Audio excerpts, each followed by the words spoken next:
Hello everyone, welcome back to my channel. Today we start with the new class 7, chapter 1, and the chapter name is integers. तो what is integers? Integers क्या होते हैं जिन्हें में हम negative numbers को भी इंक्लूड करते हैं.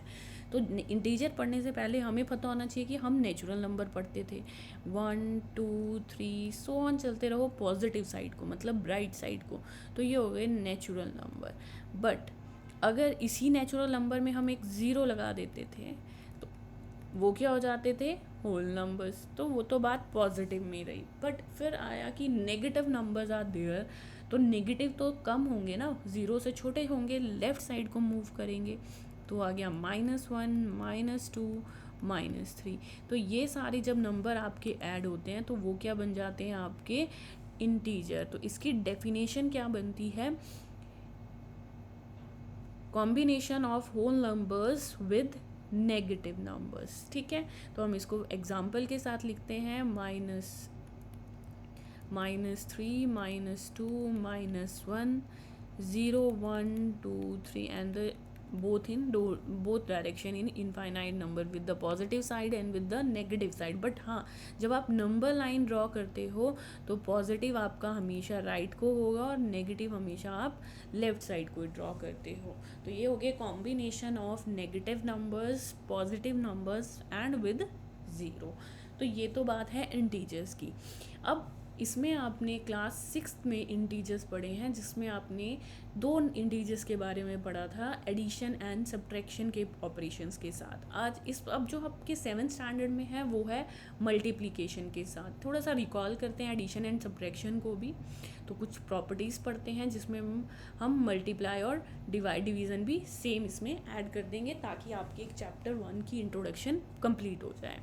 तो फर्स्ट प्रॉपर्टी अगर आपको याद हो, that is a closure property. Closure property क्या होती है कि हमें किन्हीं दो नंबर्स को प्लस करे, माइनस करे, मल्टीप्लाई करे, डिवाइड करे, हमेशा हमारे पास एक इंटीजर ही आता है, चाहे वो नेगेटिव में आए चाहे पॉजिटिव में आए. तो छोटे छोटे नंबर का एग्जांपल लेंगे. -5 + 3. ठीक है, ये नेगेटिव इंटीजर, ये पॉजिटिव, कुछ भी ले सकते थे आप. ठीक है, तो प्लस माइनस माइनस 5 - 3 2 और sign of bigger term integer यही बोलती है ना. थोड़ा सा रिकॉल एक और चीज़ कर लेते हैं प्लस माइनस में, कि जब हम प्लस करते थे दोनों नंबर को तो हम सम ही फाइंड करते थे. जब दोनों नेगेटिव होते हैं तब भी हम सम ही फाइंड करते थे, minus minus plus, but sign कौन सा लगता था, माइनस का. But there will be a third option कि एक पॉजिटिव हो एक नेगेटिव हो, तो plus minus minus difference find करेंगे. बट साइन किसका लगता था, हमेशा बड़ी डिजिट का, बिग टर्म का. ठीक है, तो ये 3 केसेस हमारे पास इंटीजर में थे. अब आते हैं प्रॉपर्टीज़ में. सेम नंबर्स का एग्जांपल माइनस में ले रही हूँ. ठीक है, -5 - 3 which is equal two plus minus -3. तो ये आ जाएगा माइनस माइनस प्लस, तो -8. ये भी तो एक इंटीजर है ना, तो ये सब्ट्रैक्शन में भी है, वैलिड है. अब सेम नंबर विद मल्टीप्लाई, तो 5 3 = 15 बट -15, ये भी एक इंटीजर है. सेम नंबर -5 को 3 से डिवाइड करना है तो ये सेम रहेगा ना, यहाँ तो सिंपलेस्ट फॉर्म ही नहीं हो रही है, तो answer should be again integer. तो यहाँ पर क्या हो रहा है आपके पास कि आप किन्हीं भी नंबर्स को प्लस या माइनस में ऐड, सब्ट्रैक्ट, मल्टीप्लाई और डिवाइड कर दो, आंसर हमेशा इंटीजर ही आएगा. ठीक है, this is called closure property. Next चलते हैं commutative property. Commutative property division and subtraction में नहीं होती है. ठीक है, वो उसके left hand and right hand equal नहीं आते. आप एग्जांपल लेके करके देखना, नहीं आएगा तो कमेंट करना. हम यहाँ पर भी एक एग्जांपल लेते हैं. ए और बी एक नंबर लेने हैं. -11 + 4, दोनों को प्लस करें, 11 and 4, प्लस माइनस माइनस, 11 - 4 7, और बिग टर्म कौन सी है, 11 की, तो ये बन गया -7. अब दूसरी साइड हमारा क्या बोल रहा है कि b + a लिखो. अब 4 + -11 लिख दिया. अब हमने प्लस माइनस माइनस 4 - 11, 11 - 4 7, एंड बड़ी टर्म का साइन माइनस. तो देखो ये दोनों आंसर सेम आए हैं, लेफ्ट हैंड भी राइट हैंड. मतलब क्या है, सिंपल वर्ड में दो डिजिट को इंटरचेंज करके ऐड कर लो तब भी हमारे आंसर क्या होंगे, दोनों साइड के left hand and right hand में सेम होंगे. It is applicable only addition and multiplication.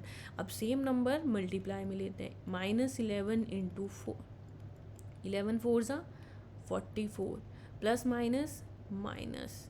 Similarly 4 into -11. यहाँ पर एक और चीज़ सीखते हैं कि जब आप किसी एक पॉजिटिव और एक नेगेटिव नंबर को मल्टीप्लाई करते हो तो मल्टीप्लिकेशन तो सिंपल होगी, बट साइन किसका आएगा, जैसे दूसरे के पास प्लस है तो प्लस माइनस माइनस. ठीक है. अब आते हैं the third property of this integer, associative. Associative में हमें 3 नंबर लेने पड़ेंगे. 3 नंबर लेते हैं. It is not again applicable on division and subtraction. तो यहाँ पर नंबर लेते हैं हम अपना -3 + 2 + 5.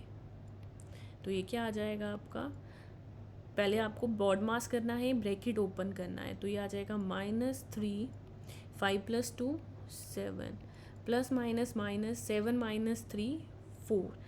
अब सिमिलरली आपको इनके ब्रैकेट चेंज करने हैं कि पहले हम -3 और 2 को सॉल्व करेंगे और फिर हम 5 के साथ सॉल्व करेंगे. तो प्लस माइनस माइनस 3 - 2 1, और बड़ी टर्म कौन है, 3 का साइन.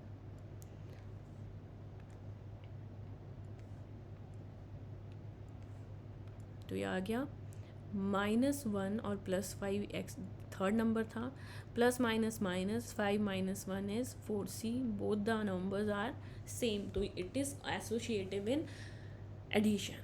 थर्ड है आपके पास मल्टीप्लिकेशन में, सेम नंबर -3 इंटू 2 इंटू 5. 5 2 ज़ा 10, 10 इंटू 3 30, और एक पॉजिटिव है दूसरा नेगेटिव, प्लस माइनस माइनस.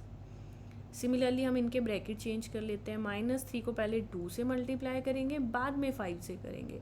3 2 ज़ा 6, प्लस माइनस माइनस, और नेक्स्ट नंबर कौन है, 5. 6 5 ज़ा 30, और negative side plus minus minus. Again the both signs are and numbers are equal.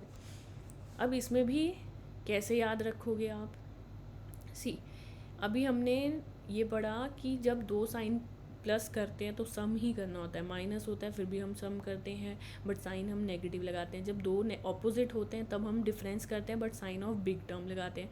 But in multiply थोड़ा सा एक्स्ट्रा सिखाते हैं, आप साइड में कर रही हूँ, कि अगर मल्टीप्लिकेशन में एक नेगेटिव और एक पॉजिटिव है तो आंसर क्या आएगा, मल्टीप्लाई में प्लस माइनस माइनस में आंसर आएगा, जो भी आंसर आएगा. ठीक है. फिर आते हैं कि दोनों पॉजिटिव ही हो, ये तो आपने पढ़े ही है, तो आंसर पॉजिटिव में ही आएगा. बट अगर दोनों नेगेटिव केस आए, एक नेगेटिव नंबर है दूसरा भी नेगेटिव नंबर है, तो माइनस माइनस प्लस साइन. तो मतलब हम मल्टीप्लिकेशन में वो साइन लगाते हैं जिनको हम अपने माउथ से प्रोनाउंस करते हैं. देखो आपने ये एडिशन एंड सब्ट्रैक्शन में किया है, plus minus minus, plus plus plus, minus minus plus. ठीक है. तो वो ऑटोमेटिकली आपके माउथ में आ जाएगा कि हमें अब नेक्स्ट क्या बोलना है, क्योंकि हम यही करते हैं ना प्लस माइनस करते वक्त भी. नेक्स्ट है आपका distributive under addition and multiplication. जो डिस्ट्रीब्यूटिव प्रॉपर्टी होती है वो सिर्फ अंडर मल्टीप्लिकेशन एंड एडिशन होती है. तो इसके लिए भी एक एग्जांपल लेते हैं. 5 इंटू -3 + 4. चलो, डिस्ट्रीब्यूशन क्या बोलता है कि जो बाहर का नंबर है वो b को मल्टीप्लाई करेगा और बाहर का ही नंबर c को भी मल्टीप्लाई करेगा. इसको बोलते हैं डिस्ट्रीब्यूट करना बाहर वाले नंबर से दोनों नंबर को. सिमिलरली हम 5 को डिस्ट्रीब्यूट करेंगे 3 के साथ, बट साइन कौन सा क्या है बीच में, मल्टीप्लाई. 5 मल्टीप्लाई -3, ये तो हो गया एक पार्ट. अब बीच में जो साइन लगता है, दिस वन साइन, वो कौन सा होगा, वो ब्रैकेट के बीच का साइन होगा. दोनों ब्रैकेट के बीच में जो नंबर है उसका सेंटर साइन कौन है, प्लस. फिर से डिस्ट्रीब्यूट कर रहा है 5. अब 5 किसको डिस्ट्रीब्यूट करेगा, 4 को डिस्ट्रीब्यूट करेगा. तो 5 इंटू 4. चलो, 5 3 ज़ा 15, एक पॉजिटिव है एक नेगेटिव, प्लस माइनस माइनस. 5 4 ज़ा 20, दोनों पॉजिटिव है. 20 - 15 इज़ 5, और साइन कौन सा लगता है आपका, बड़ी टर्म का, तो ये प्लस में ही आंसर आएगा। तो this is called about your distributive property. ठीक है, अब आते हैं अपना next additive identity. Additive identity क्या है आपकी, अगर 5 एक नंबर है, मुझे इसमें एक नंबर प्लस करना है, ठीक है, और आंसर हमेशा सेम ही नंबर आना चाहिए। ऐसा कौन सा नंबर है हमारा जो हम 5 में ऐड करें और नंबर हमारा आंसर सेम ही रहे फिर भी, ऐसा नंबर हमारे पास सिर्फ क्या है, 0। तो एडिटिव आइडेंटिटी क्या कहलाती है आपको, कि 0 जब किसी भी नंबर के साथ ऐड होता है the answer should be same, a + 0 = a। अब आते हैं नेक्स्ट मल्टीप्लिकेटिव आइडेंटिटी। अब देखो यहाँ पर हमने आंसर सेम रखा ना, अब वही चीज़ हमें मल्टीप्लाई में करनी है कि 11 में कुछ ऐसा मल्टीप्लाई करो कि आंसर सेम 11 ही आए। ये तो सबसे इजी आपके टेबल में भी है, 5 × 1 = 5, 11 × 1 = 11। तो हमारे पास कौन सा एक नंबर है, 1। तो मल्टीप्लिकेटिव आइडेंटिटी क्या है हमारी, 1 के लिए है कि anything multiply with number 1 the answer should be same number a। ठीक है, तो this is called your multiplicative identity. Next and the last topic of this chapter is for any integer a is divide by 0 is not defined. ठीक है, दो condition की बात कर रहा है कि अगर हम a कोई भी नंबर हो सकता है, कोई भी इंटीजर हो सकता है, जब a को 0 से डिवाइड करेंगे तो आंसर हमेशा क्या आएगा, नॉट डिफाइंड आएगा। बट अगर हम 0 को डिवाइड करते हैं a से तो हमारे पास आंसर 0 आता है। तो there will be 2 different condition. If in the numerator and denominator is 0 तो आपका आंसर नॉट डिवाइन होगा, बट अगर 0 आपका न्यूमरेटर में है तो आंसर ऑलवेज विल बी 0। तो this is all about your chapter 1 introduction. अब जो फर्स्ट एक्सरसाइज है वो आपकी है लास्ट 6 स्टैंडर्ड से रिलेट करती है, तो फटाफट से एक रिकॉल करते हैं क्योंकि इसमें एग्जांपल्स देने हैं आपने सिर्फ। Write down a pair of integer whose sum is -7। हमें पेयर लिखना है, मतलब 2 नंबर हमें लिखने हैं और सम की बात कर रहा है, मतलब प्लस करना है। हमें इन 2 ब्रैकेट्स में नंबर लिखने हैं जिनका आंसर क्या आएगा, -7 आए। तो बताओ ऐसा कोई नंबर जिसमें आपके पास आंसर क्या आएगा, -7। जैसे आपको पता है कि 10 में से -3 गए तो 7 आ जाएगा, 17 में से 10 माइनस करोगे तब भी 7 आ जाएगा। बट हमें तो नेगेटिव में चाहिए ना, हम जब नेगेटिव में लिखते हैं तो मतलब हमारी बड़ी टर्म के साथ नेगेटिव लगाना है। तो दोनों में कोई भी एग्जांपल लिख सकते हो, दोनों में बड़ा कौन है, 17। आप कहीं पर भी लिख दो इन नंबर्स को 17 एंड 10, बट नेगेटिव लगाना पड़ेगा, वो किसके साथ लगेगा, बड़ी टर्म के साथ। तो सी प्लस माइनस माइनस और बड़ी टर्म का साइन आपके आंसर में। तो ये हो गया ए का आंसर। अब चलते हैं बी, डिफरेंस निकालना है हमें। डिफरेंस क्या होता है, माइनस करना है। अब हमें 2 ऐसे नंबर लिखने हैं जिनके डिफरेंस में माइनस करने पर हमें -10 मिल जाए। ऐसे नंबर 2 जिन पर 10 आना चाहिए। तो एक तो यही हो गया, देखो 20 - 10, 10, 10 + 0 10। बट अब कंडीशन हो गई यहाँ पर नेगेटिव चाहिए, मतलब बड़ी टर्म किसकी होनी चाहिए, आपकी माइनस में होनी चाहिए। तो यहाँ पर हम क्या लिखेंगे, 10 को छोटी साइड और 20 को नेगेटिव के साथ। तो 20 - 10 10 और बड़ी टर्म 20 है तो उसका माइनस लग जाएगा आपका। तो ये बन गया आपका B part. Last part of this question C, sum is 0। ये तो बेस्ट है, अभी किया हमने कि हमें 2 नंबर ऐसे लिखने हैं जिनको प्लस करने पर 0 आ जाए। मतलब 0 कब आता है आपका, 5 - 5 0, 10 - 10 0। मतलब एक नेगेटिव एक पॉजिटिव है, ठीक है। तो किसी को भी पॉजिटिव लिख दो, किसी को भी नेगेटिव। तो 10 - 10 is 0। This is a 1 pair of your number. Next चलते हैं क्वेश्चन नंबर 2 पर। क्वेश्चन नंबर 2 बोल रहा है right a pair of negative integers. First part करते हैं सबसे पहले, right a pair of negative integer. 2 negative integer लिखने हैं। लो जी, हमने माइनस ही लगा दिया इस बार ब्रैकेट में, और उनका डिफरेंस मतलब दोनों को माइनस करना है। और क्या आंसर आना चाहिए आपका, 8। ऐसे नंबर लिखने हैं जिनका आंसर 8 आ जाए।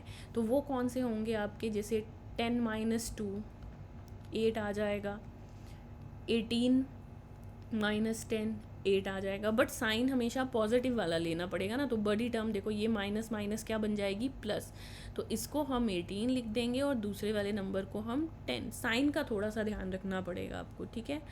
फिर आ जाते हैं next B, write a negative integer and a positive. एक नेगेटिव लिखना है और एक पॉजिटिव लिखना है, बट करना क्या है, दोनों को प्लस करना है, ठीक है। आंसर क्या चाहिए आपको यहाँ पर, -5 चाहिए, बट अब -5 कैसे आएगा, 10 - 5 5, 15 - 10 5। अब बड़ी टर्म को नेगेटिव में डालना है, तो दोनों साइड में नेगेटिव कौन है हमारा, दिस साइड नंबर, तो हम बड़ी टर्म को यहाँ नेगेटिव डाल देंगे और छोटी वाली को पॉजिटिव में डाल देंगे।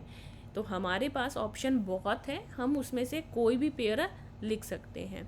अब आ जाते हैं third part of this question, वो क्या है, right a negative and positive. Again same process, एक नेगेटिव लेना है एक पॉजिटिव, दोनों में डिफरेंस भी लेना है। लो जी, नेगेटिव ले लिया, दोनों के बीच में माइनस है और आंसर क्या आना चाहिए, -3। अब बताओ जी -3 कब आएगा, 10 - 7 3, 4 + 3 सॉरी 4 - 1 4 - 1 3, 2 + 1 3। अब आप किसी में भी किसी भी नंबर को डाल सकते हो, बट नेगेटिव साइन आना चाहिए। तो 3 में हम 2 2 डाल सकते हैं, 2 and 1, C minus minus plus, 2 + 1 3, और नेगेटिव साइन बड़ी टर्म का रहेगा। तो these are the 3 answers of this question, and ये आपके ऑप्शन है, आप इसमें से और भी नंबर्स लिख सकते हो। Third part of this question एक वर्ड प्रॉब्लम है। In a quiz team A score -40 10 0 and team B score 10 0 and -40, which team score more. किसकी टीम ने ज़्यादा स्कोर किया, तो उसके लिए तो हमें प्लस करना पड़ेगा। तो total score of team A,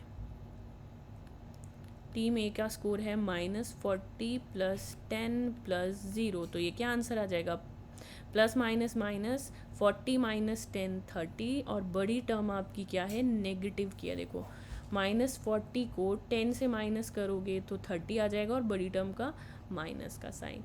same आ जाएगा आपका total score of team B,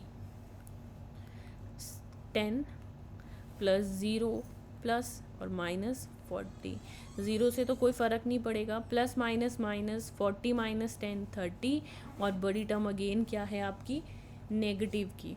तो दोनों के डिफरेंसेस सेम है क्या, दोनों के आंसर तो सेम ही है। तो can we say that which team score more, किसी ने भी नहीं किया, आप क्या लिखोगे, बोथ टीम स्कोर सेम, दोनों ने सेम स्कोर किया। आगे क्या पूछ रहा है, can we say that we can add integer in any order. Yes, अभी हमने एक प्रॉपर्टी भी पढ़ी थी, कौन सी थी वो आपकी, याद कराएं, चलो पीछे, कि हम किन 3 नंबर को ऐड करने पर आंसर क्या देंगे, तो वो थी हमारी this one property, associative property. The answer should be same when we add the numbers in any order. तो यहाँ पर हम क्या लिखेंगे, yes we can add integers in any order। चलो जी, ये तो हो गया question number 3। And now the last part of this question and exercise, fill in the blanks. Fill up करने आपको स्टेटमेंट ट्रू है बनानी है। फटाफट से देखते हैं, पहली जो स्टेटमेंट है वो -5 एंड -8 की है। -8 इज़ देयर, कौन सा नंबर मिसिंग है, -5, कोई बड़ी प्रॉब्लम नहीं थी। -53 में क्या ऐड करेगी, -53 आंसर आना चाहिए, same number will be answer. तो अभी हमने एक आइडेंटिटी पढ़ी, एडिटिव आइडेंटिटी। 17 में से क्या माइनस प्लस करूं कि 0 आ जाए, तो उसमें हमें -17 करना पड़ेगा। देखो 17 - 17 देन इट विल बी 0, तो हमें नेगेटिव नंबर लिखना पड़ेगा, वो हमने लिख दिया। Fourth part, 13 and 12 is there, पहले 2 नंबर्स का pair, which number is missing, -7। 3 numbers को हम कैसे ऐड कर सकते हैं, ये अगेन कौन सी प्रॉपर्टी है, अभी हमने पढ़ी, एसोसिएटिव। सिमिलरली यहाँ पर -4 बाहर है आपका, फिर 15 प्लस -3 है, -4 is there, 15 is there, which number is missing, -3। तो ये क्वेश्चन आपको 1 मार्क में आ सकते हैं, और ये आपको रिकॉल है आपके इंटीजर का जो आपने 6th स्टैंडर्ड में पढ़ा था। ठीक है, वीडियो अगर पसंद आए तो लाइक करो, शेयर करो और सब्सक्राइब करो। Then we make a more video on class 7th।